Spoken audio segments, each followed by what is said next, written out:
हाँ तो मेरे प्यारे बच्चों, आज की इस वीडियो में हम आपको बताने वाले हैं क्लास 8 सुगम विज्ञान का चैप्टर नंबर 2, जिस चैप्टर का नाम है सूक्ष्म जीव। इस चैप्टर का अति लघुत्तरीय प्रश्न और लघुत्तरीय प्रश्न का आंसर बताने वाले हैं। तो आप लोग फटाफट एक बार वीडियो को लाइक कर दीजिए। अगर पहली बार आप हमारे इस वीडियो को देख रहे हैं तो प्लीज़ चैनल को सब्सक्राइब कर दीजिए। अगर वीडियो पसंद आए तो अपने दोस्तों के साथ शेयर जरूर कीजिएगा। तो चलिए क्वेश्चन नंबर 1 को देख लेते हैं। सबसे पहले क्वेश्चन नंबर 1 जो है बच्चों, देखिए क्या लिखा हुआ है।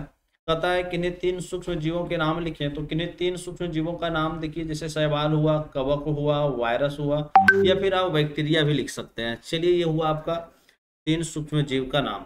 क्वेश्चन नंबर 2 जो है आपके सामने है, कह रहा है बैक्टीरिया की खोज करने वाले वैज्ञानिक का नाम लिखें।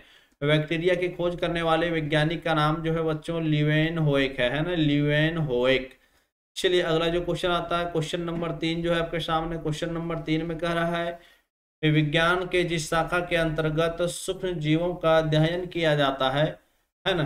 तो बताइए क्या कहा जाता है, यानी क्या कहलाता है। यानी विज्ञान के जिस शाखा के अंतर्गत सूक्ष्म जीवों का अध्ययन किया जाता है वो सूक्ष्म जैविकी कहलाता है ना, सूक्ष्म जैविकी।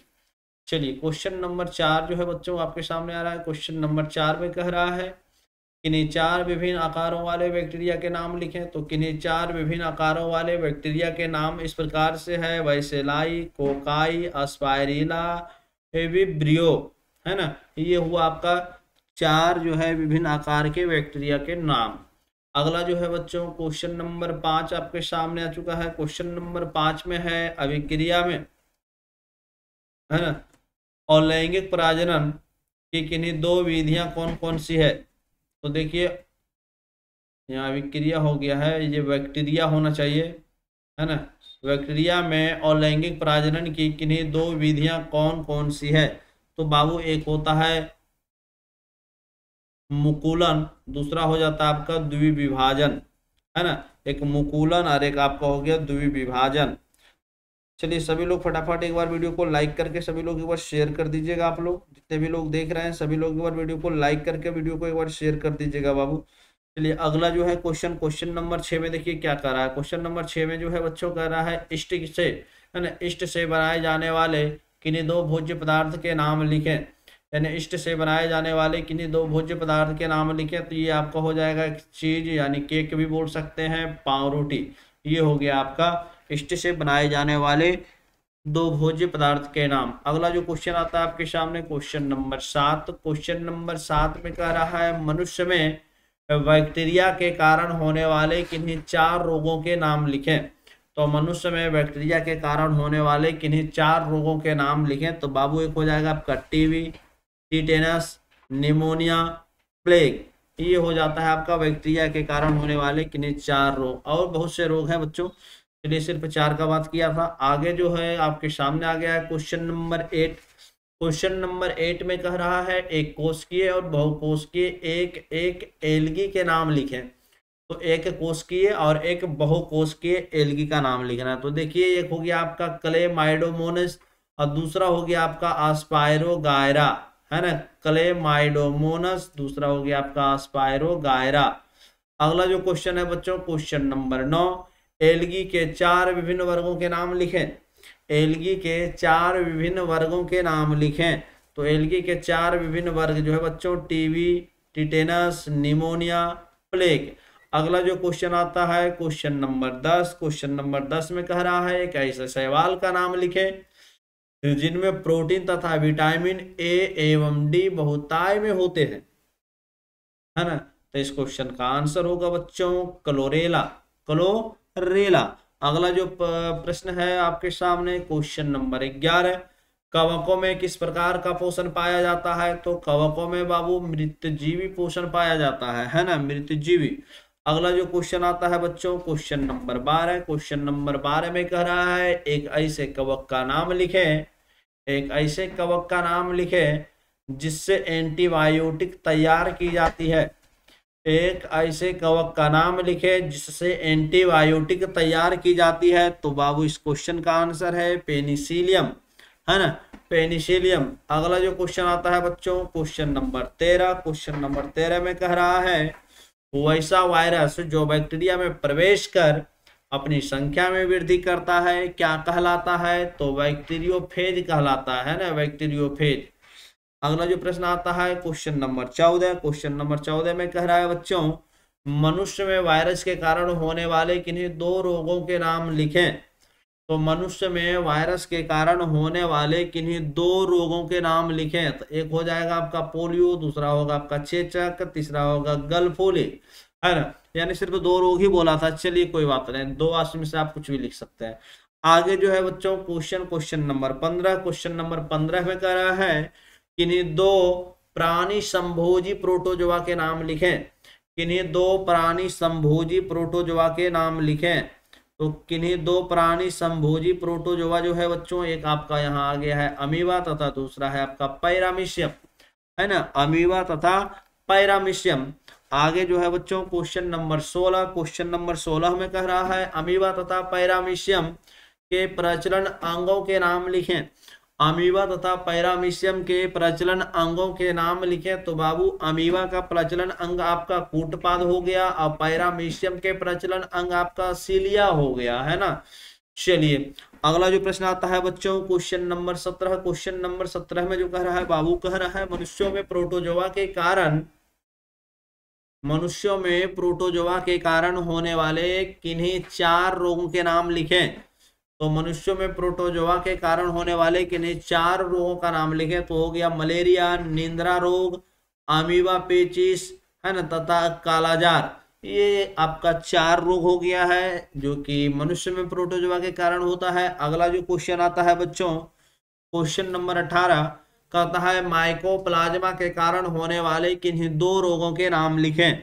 तो माइकोप्लाज्मा के कारण होने वाले किन्हीं 2 रोगों के नाम लिखें। तो एक रोग हो गया आपका निमोनिया, देखिए, है ना, निमोनिया, ये माइकोप्लाज्मा, है ना, माइकोप्लाज्मा न्यूमोनी के कारण होता है। दूसरा देखिए एगेलेक्टिया, है ना, एगेलेक्टिया, ये जो है आपका माइकोप्लाज्मा एगेलेक्टिया के कारण होता है।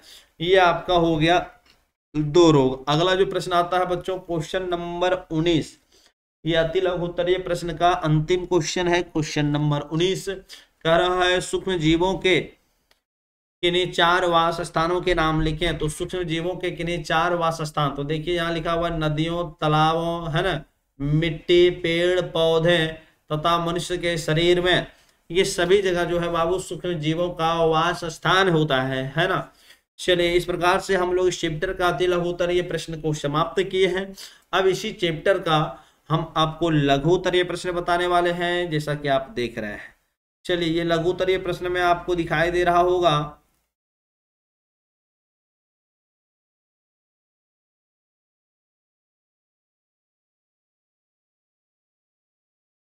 चलिए ध्यान से देखिए, कहता है जीवाणु कोशिका एवं प्ररूपी पादप कोशिका के बीच 2 अंतरों को स्पष्ट करें, है ना। जीवाणु कोशिका एवं प्ररूपी पादप कोशिका के बीच 2 अंतरों को स्पष्ट करें। तो देखिए यहाँ हम लोग कर रहे हैं, है ना, जीवाणु कोशिका एवं प्ररूपी पादप कोशिका के बीच 2 अंतर इस प्रकार है। तो देखिए एक अंतर यहाँ इसमें आपको दिखेगा, है ना। तो इसमें बाबू देखिएगा ध्यान से, कहता है जीवाणु कोशिका का कोशिका भित्ति सेल्यूलोज का नहीं बना होता है, जबकि पादप कोशिका का कोशिका भित्ति सेल्यूलोज का बना होता है। इसको आप 2 पार्ट में भी करके लिख सकते हैं, हमने एक पार्ट में ही कंप्लीट किया है। दूसरा अंतर जो है बच्चों देखिए ध्यान से, कहता है जीवाणु कोशिका में हरित लवक नहीं पाया जाता है ना, जीवाणु कोशिका में हरित लवक नहीं पाया जाता है, जबकि पादप कोशिका में हरित लवक पाया जाता है, जबकि पादप कोशिका में हरित लवक पाया जाता है। चलिए अगला जो है बच्चों, अगला जो क्वेश्चन आता है आपके सामने क्वेश्चन नंबर 2। क्वेश्चन नंबर 2 में कह रहा है बैक्टीरिया अपघटनकर्ता क्यों कहलाते हैं, बैक्टीरिया अपघटनकर्ता क्यों कहलाते हैं, है ना। चलिए हम लोग जानने वाले हैं बैक्टीरिया अपघटनकर्ता क्यों कहलाते हैं। इस क्वेश्चन का आंसर यहाँ आपके सामने है, बैक्टीरिया अपघटनकर्ता कहलाते हैं क्योंकि यह प्रकृति में मृत जीवों के शरीर एवं वर्ज्य पदार्थों में उपस्थित कार्बनिक पदार्थ को अकार्बनिक तत्वों में तोड़कर उन्हें मिट्टी में मुक्त कर देते हैं, है ना, इसलिए बैक्टीरिया अपघटनकर्ता कहलाते हैं। चलिए अगला जो क्वेश्चन आता है बच्चों, ये हो गया आपका क्वेश्चन नंबर 2 का आंसर। चलिए क्वेश्चन नंबर 3 का आंसर आपके सामने आ रहा है। क्वेश्चन नंबर 3 में जो है बच्चों कह रहा है कुछ शैवाल का उपयोग भोजन के रूप में क्यों होता है। तो कुछ शैवाल का उपयोग भोजन के रूप में क्यों होता है, तो आंसर है बच्चों क्योंकि शैवाल में कार्बोहाइड्रेट, है ना, कार्बोहाइड्रेट, प्रोटीन और कार्बनिक यौगिक तथा कुछ विटामिन प्रचुर मात्रा में मिलते हैं, है ना। ये होता है इस क्वेश्चन का करेक्ट आंसर। अगला जो प्रश्न है बच्चों क्वेश्चन नंबर 4, एल्गल ब्लूम किसे कहते हैं। तो एल्गल ब्लूम किसे कहते हैं, इस क्वेश्चन का आंसर जो है बच्चों कहता है वैसा शैवाल, है ना, वैसा शैवाल होना चाहिए, है ना, शैवाल जो तेजी से बढ़कर जल की सतह पर एक मोटी परत बना देते हैं उसे एल्गल ब्लूम कहते हैं, है ना। वैसा शैवाल जो तेजी से बढ़कर जल की सतह पर एक मोटी परत बना देते हैं उसे एल्गल ब्लूम कहते हैं। अगला जो क्वेश्चन है बच्चों क्वेश्चन नंबर 5, क्वेश्चन नंबर 5 में कह रहा है इष्ट सामान्यता कहाँ पनपते हैं। इष्ट सामान्यता कहाँ पनपते हैं, तो इष्ट सामान्यता वैसे खदानों पर पनपते हैं जिसमें शक्कर अधिक मात्रा में मौजूद होती है ना। इष्ट सामान्यता वैसे खदानों में यानी खदानों पर पनपते हैं जिसमें शक्कर अधिक मात्रा में मौजूद होती है, जैसे हुआ अंगूर, सेब, विभिन्न मीठे फलों के रस, दूध इत्यादि। चलिए अगला जो क्वेश्चन है बच्चों क्वेश्चन नंबर 6, क्वेश्चन नंबर 6 जो है बाबू कह रहा है बेकरी उद्योग के लिए इष्ट किस प्रकार उपयोगी है।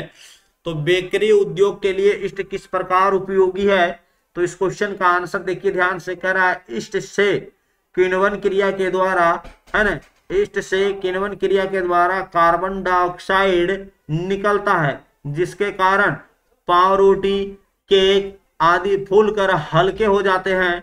इस प्रकार बेकरी उद्योग के लिए इष्ट उपयोगी है ना, इसलिए बेकरी उद्योग के लिए इष्ट उपयोगी है।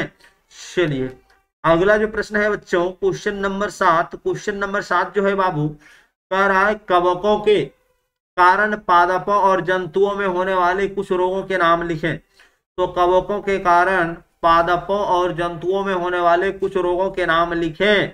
तो इस क्वेश्चन का आंसर इस प्रकार से देंगे, कवकों के कारण पादपों में, है ना, रस्ट, मस्ट, बेल्ट तथा ब्लाइट नामक रोग होते हैं तथा मनुष्य में दाद, खुजली जैसे चर्म रोग होते हैं, है ना। ये रही क्वेश्चन नंबर 7 का आंसर। किसी को दिक्कत तो आप लोग कमेंट करके जरूर बताइएगा और वीडियो को लाइक करना बिल्कुल मत भूलिएगा। जो लोग चैनल को सब्सक्राइब नहीं किए हैं प्लीज बाबू चैनल को सब्सक्राइब कर दीजिएगा। चलिए क्वेश्चन नंबर 8, क्वेश्चन नंबर 8 में बच्चों कह रहा है वायरस को कभी कभी निर्जीव और सजीव के बीच की कड़ी समझा जाता है, क्यों, है ना। तो चलिए इस क्वेश्चन का आंसर हम लोग इस प्रकार से देने वाले हैं, वायरस जीवित कोशिकाओं में परजीवी की भांति, है ना, वायरस जीवित कोशिका में परजीवी की भांति तथा कोशिका के बाहर निर्जीव कण के समान होता है ना, तथा वायरस के इस सजीव और निर्जीव दोनों विशेषताओं के कारण कभी कभी इसे निर्जीव और सजीव के बीच की कड़ी समझा जाता है। ये रही क्वेश्चन नंबर 8 का आंसर। चलिए अगला जो है बच्चों क्वेश्चन नंबर 9, क्वेश्चन नंबर 9 में कहता है वायरस अपनी संख्या में वृद्धि किस प्रकार करते हैं। तो वायरस अपनी संख्या में वृद्धि किस प्रकार करते हैं, तो आंसर हम लोग इस प्रकार से देने वाले हैं कि वायरस अपनी संख्या में वृद्धि जीवित कोशिका में प्रवेश कर सजीव की भांति करता है ना। वायरस अपनी संख्या में वृद्धि जीवित कोशिका में प्रवेश कर सजीव की भांति करता है। चलिए अगला जो है बाबू क्वेश्चन नंबर 10, क्वेश्चन नंबर 10 जो है बच्चों कह रहा है वायरस के कारण मनुष्यों में कौन कौन सी बीमारियां होती है ना। वायरस के कारण मनुष्यों में कौन कौन सी बीमारियां होती है। वायरस से होने वाले वैसे 2 रोगों के नाम लिखे जिनसे बचने के लिए टीका उपलब्ध है ना, जिनसे बचने के लिए टीका उपलब्ध है। तो बाबू इस क्वेश्चन का आंसर आपके सामने है, ध्यान से देखें आप लोग। कह रहा है वायरस के कारण मनुष्य में सर्दी से लेकर कई प्रकार के भयंकर बीमारियां होती है, जैसे इन्फ्लुएंजा, है ना, पोलियो, रेबीज इत्यादि। पोलियो तथा चेचक वायरस जनित ऐसे रोग हैं जिनसे सुरक्षा के लिए टीका विकसित किया जा चुका है ना। ये होता है आपका क्वेश्चन नंबर 10 का आंसर।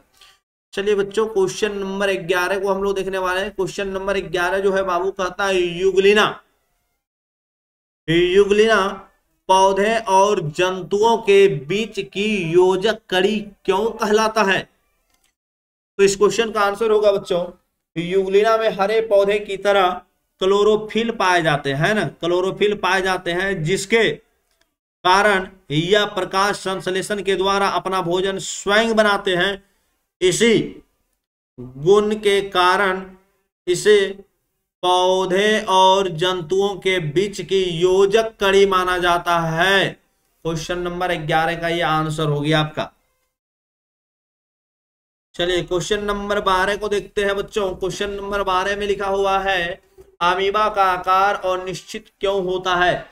अमीबा का आकार और निश्चित क्यों होता है? तो हम इसका आंसर इस प्रकार से देने वाले हैं, अमीबा का आकार है ना, अमीबा का आकार और निश्चित, या अमीबा का और निश्चित आकार इसके शरीर के किसी भी स्थान से हमेशा बनने या बिगड़ने वाले कूटपाद के कारण होता है ना। अमीबा का अनिश्चित आकार इसके शरीर के किसी भी स्थान से हमेशा बनने या बिगड़ने वाले कूटपाद के कारण होता है।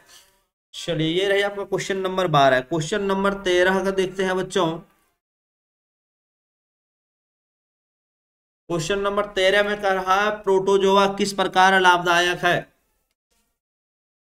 तो प्रोटोजोआ किस प्रकार लाभदायक है? तो कहता है प्रोटोजोआ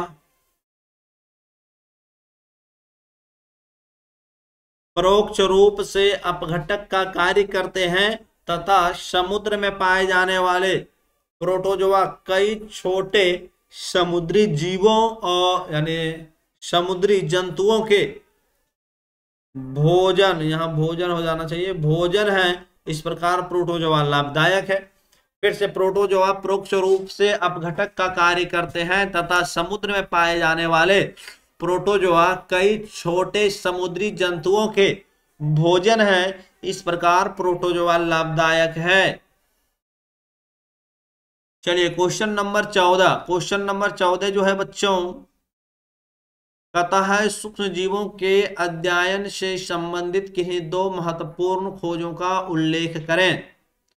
तो देखिए कह रहा है नंबर 1, 1665 में रॉबर्ट हुक ने माइक्रोस्कोप की सहायता से सर्वप्रथम कोशिका का खोज किया है ना। चलिए दूसरा जो है बाबू 1676 में ल्यूवेन हो एक नया है ना बैक्टीरिया का खोज किया है ना।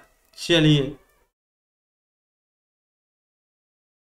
अगला जो है बाबू क्वेश्चन नंबर 15। क्वेश्चन नंबर 15 को जो ध्यान से देखना है बाबू, थोड़ा सा एक बार हम देख लें ताकि आपको दिखना चाहिए, बिल्कुल आपको दिख रहा होगा। कहता है मनुष्यों के जीवन पर सूक्ष्म जीवों के द्वारा होने वाले लाभदायक प्रभावों का उल्लेख करें। तो देखिए मनुष्यों के जीवन पर सूक्ष्म जीवों के द्वारा होने वाले लाभदायक प्रभावों का उल्लेख करें। तो हम लोग इस प्रकार से आंसर देने वाले हैं इस प्रश्न का। मनुष्य के जीवन पर सूक्ष्म जीवों के द्वारा लाभदायक प्रभाव हैं, जैसे कुछ सूक्ष्म जीव में जीव मंडल के अपघटन करता है जो प्रकृति में जैविक उर्वरक बनाते हैं। कुछ सूक्ष्म जीव में नाइट्रोजन अस्थायी कारण होते हैं, अस्थायीकरण होते हैं। इतना ही नहीं, सूक्ष्म जीव को भोजन के रूप में करते हैं तथा सूक्ष्म जीव का उपयोग बेकरी उद्योग में भी करते हैं। ये रही बाबू क्वेश्चन नंबर 15 का करेक्ट आंसर। चलिए अगला जो प्रश्न आता है आपके सामने क्वेश्चन नंबर 16। क्वेश्चन नंबर 16 हमें कह रहा है कवकों के 2 प्रमुख उपयोगों का उल्लेख करें। तो कहता है बाबू बेकरी उद्योग में ईस्ट का उपयोग पाव, रोटी, केक आदि बनाने में किया जाता है ना। दूसरा कहता है दुग्ध उत्पाद चीज को परिपक्व करने में तथा उसमें विशेष खुशबू लाने में कुछ कवक का उपयोग होता है। ये हो गया आपका क्वेश्चन नंबर 16 का आंसर। आप लोग चाहे तो स्क्रीनशॉट लेते जाएं। चलिए अगला जो बाबू क्वेश्चन आता है आपके सामने क्वेश्चन नंबर 17 वायरस सजीव है या निर्जीव, कारण सहित बताएं। तो क्वेश्चन नंबर 17 का आंसर देखिए, कहता है इसका अपना कोई अलग अस्तित्व नहीं होता है, इसका अपना कोई अलग अस्तित्व नहीं होता है। यह पोषक कोशिका के बाहर एक निर्जीव कण के समान तथा जीवित कोशिका में परजीवी की भांति रहता है ना। कह रहा है बाबू इसका अपना कोई अलग अस्तित्व नहीं होता है, इसका पोषक कोशिका के बाहर एक निर्जीव कण के समान तथा जीवित कोशिका में परजीवी की भांति रहता है। अगला जो क्वेश्चन है क्वेश्चन नंबर 18, क्वेश्चन नंबर 18 में जो है बाबू वो कह रहा है, ध्यान से देखिए आप लोग, कहता है प्रोटोजोआ संघ के 4 जंतुओं के नाम लिखें। प्रोटोजोआ संघ के 4 जंतुओं के नाम लिखें एवं उनके वास स्थानों का उल्लेख करें। तो देखिए आंसर में प्रोटोजोआ संघ के 4 जंतुओं के नाम निम्न हैं, जैसे एंटमीवा, यूग्लिना, है ना, पैरामीशियम, मलेरिया परजीवी। ये आपका 4 जंतु हुआ बच्चों। इसमें देखिए अब जो है कह रहा है या मृदु जल, है ना, वास स्थान का नाम पूछा था बच्चों, या मृदु जल, समुद्री जल तथा अत्यधिक गीले मिट्टी में पाए जाते हैं, है ना, ये सब ये उनका वास स्थान होता है। चलिए उम्मीद करते हैं आपको कहीं दिक्कत नहीं हुआ होगा। अगर किसी को कोई दिक्कत है तो आप लोग कमेंट करके जरूर बताएं, और वीडियो कैसा लगा वो भी आप लोग जरूर बताएं। एक आपका अंतिम क्वेश्चन है बाबू, क्वेश्चन नंबर 19 कह रहा है बैक्टीरिया, माइकोप्लाज्मा तथा वायरस के बीच के प्रमुख अंतरों का उल्लेख करें, है ना। तो इस क्वेश्चन का आंसर देखिए यहाँ देने वाले हम लोग, कहता है अभिक्रिया में एक कोशिका भित्ति होता है ना। यहाँ देखिए अभिक्रिया लिखा गया है बच्चों, ये अभिक्रिया नहीं, ये बैक्टीरिया होना चाहिए, है ना। चलिए बैक्टीरिया,